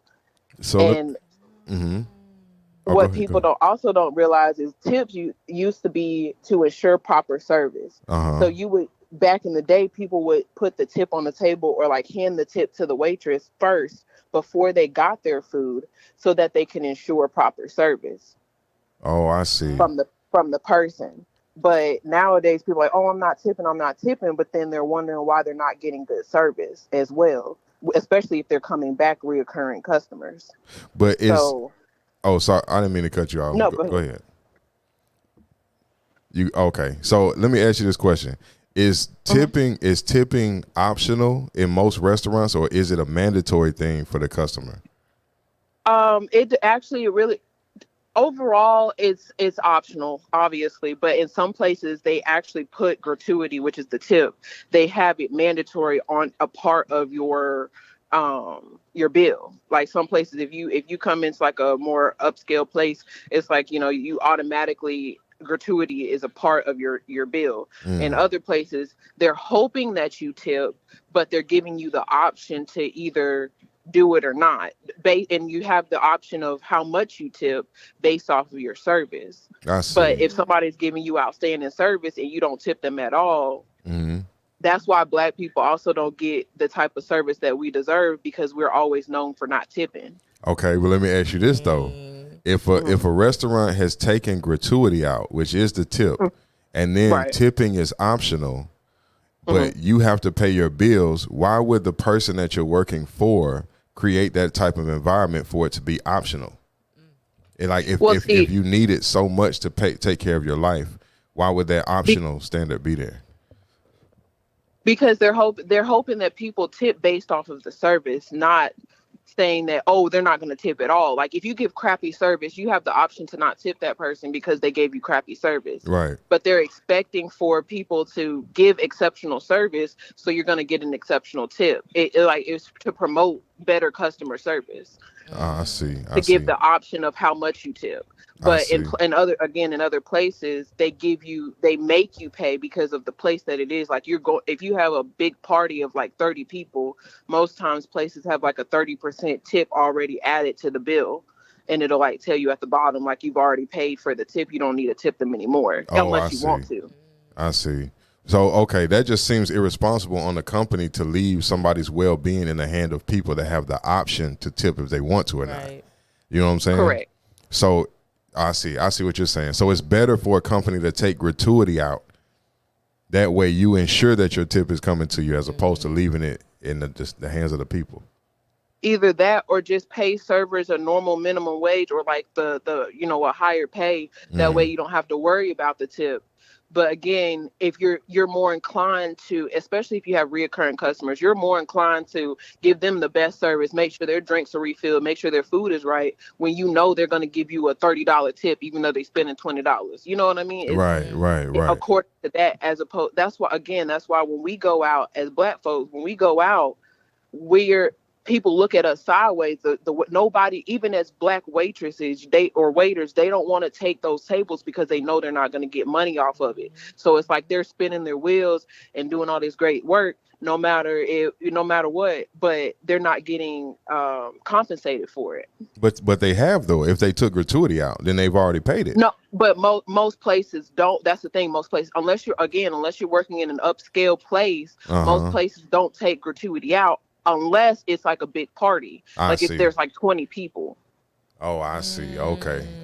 But if you go into IHOP, they don't take gratuity out. You have to tip. But if you go into the what is that, like Jocko's, I don't know if they do it for real, but if you go into like a place like Jocko's or like a place like that, more likely than not, they take gratuity out. To ensure. Or like the New World Landing, place like that, they'll take gratuity. That makes sense. So more upscale, they'll look out for their people a little bit better than the ones that's kind of on the bottom. Correct. That still falls on the company, though, doesn't it? The responsibility for that falls on the company to bring better practices for their employees. Amazing. But again, that's where the whole to ensure proper service. That's where tips come from, to ensure proper service. Now, what's interesting to me, I'm not gonna hold you long, but what's interesting to me is that if I go to Waffle House in the States. And I go to Waffle House in England. In England, they're just going to give me my food the same way every time, and it's not going to be required of anything. But in America, we're required to do these things because it's considered proper for us to give more for our meal that we've already paid for to the person bringing it to us, right? So what is the difference in the society standard between the UK and between America? Well, you have to first ask the question: how much are those people in UK getting paid? Are they getting paid way under the minimum, their minimum requirements of pay, or are they getting paid the same amount that the cook at Whataburger's getting paid, which is like for us $13-14 an hour now? Are they getting that pay, or are they getting $3, $4, $5 an hour? And expect to make tips. Oh, I see. That's one big thing, and then of course the standard of living. Cost of living, how is that different there than it is here? So the weight on the shoulders of the person that's handing you your food is different, and then the weight of the shoulders of the person that's receiving the food can be different. So you have to look at both of those things. That's true. Okay. All right, ma'am. Give yourself a shout out. All right. So that's Marlene. I appreciate you, Marlene, for calling in. And yeah, we appreciate the commentary. What you think about that? I do think it. Yeah, you agree with that? I do. I really feel like it should be more of a standard when it comes to down to the way that food service and all of that whole industry as a whole plays into our society, because you're gonna either be left up to the have or the have-nots. Right. You know what I'm saying? And the people that have it, of course, they don't mind giving it because, it's not going to put a damper on anything. But if your company is forcing you to depend on people that are barely scraping by on their own, then most of the time you can expect not to get that extra. Because why would I pay extra when I don't have to? You know what I'm saying? Why would I not save money when I know I you know what I'm saying? But then it's like, oh, you should feel bad because you didn't give me a tip. But it's like, but I thought tipping was optional. Right. So is it optional or is it not optional? And if it is, why am I being treated badly for choosing the option of not to give it? It's heavy. That's heavy. We've been dealing with a lot of heavy conversation today, man. It's, it's heavy. Real heavy. So it looks like we're at the bottom of the hour now. Yes, we are. We made it through a second episode, y'all. This has been dope. We had people calling in. Shout out to everybody that called in. You know what I'm saying? Lena, April, Marlena. Shout out to y'all for calling in, giving y'all commentary, and adding some more spice to the show. Shout out to my co-host, Moel, for bringing such interesting questions, such thought-provoking questions, and giving her rants on life. Shout out to WPMM Radio for allowing us to be here, for hosting us, and letting us come to y'all and do our thing on Saturdays in the daytime. You have anything coming up special? Have anything coming up? No. Nothing yet? Nothing yet. Okay, so there's things coming, and you'll let the people know when that's getting ready to come up. For me, I don't have anything special coming up. Not yet. I am working on some new material. I do have some new music. I got all kind of stuff going on, but I have nothing coming up at the moment. So right now, it's just tune in to us on Saturdays, 9 a.m. If you have any questions, you should already know the Gmail, but we're going to repeat that one more time. It's Beauty in the Brain. It's Beauty in the Brains podcast at gmail.com. Beauty in the Brains podcast at Gmail. You can leave your questions there, or you can inbox either one of us on Facebook, Instagram, Twitter, on YouTube, Spill, whatever. And you just give us a shout and let us know you have a question or a topic, and then we'll work to include that into an upcoming show. We may just make a spot if we get enough. Just make a spot for certain people's questions. We'll give you a name, your shout out, and then we'll ask your question, and we'll go through it. And give people the opportunity to call in on your question when you have it. We're gonna switch up our playlist, what we play at the end, because Facebook is already giving like copyright claims on instrumentals or whatever. So it looks like the newer instrumentals we can't use them, so we'll have to go back into the old school vault and kind of pull some things for it to work with. But so we'll have more music for y'all for next time. But the good thing is we ran all the way to 11 o'clock today, so we don't even really have to do that. Right. Yeah. Good job. So you have anything to say about the show today? No, I think it was real good. It was juicy and it was heavy. Juicy and heavy. That's how I like it. What about the recap from last week? The recap from last week? Yeah. I think last week was real good. What do you think that we can improve based on last week to this week? Well, we added more questions. Okay. We called and had people talk to us. We're speaking into the mics. Oh, yeah, we are speaking into the mic, so hopefully the audio is a little bit clearer this week. Give us suggestions. If you're on YouTube, go down in the comment box below. Let us know what we can improve on, what type of things you would like to see. And we're just going to keep bringing y'all that current event, relationship type stuff. Right. And let's just see where it grows. So this is Moel, the Beauty. I'm Luke 1817. I'm the Brains. And this has been another Beauty and the Brains podcast. We love y'all out there. Make sure y'all taking care of yourself. Stay hydrated. We don't need y'all to be falling out. H3O. Not just juice. Yes, there you go. What you say? Fruit juice. Fruit juice, like apple juice. Apple juice. Grape juice. Coconut water. Watermelon. Oh man. So I suggest cutting slices of watermelon. Put the whole slice in a juicer.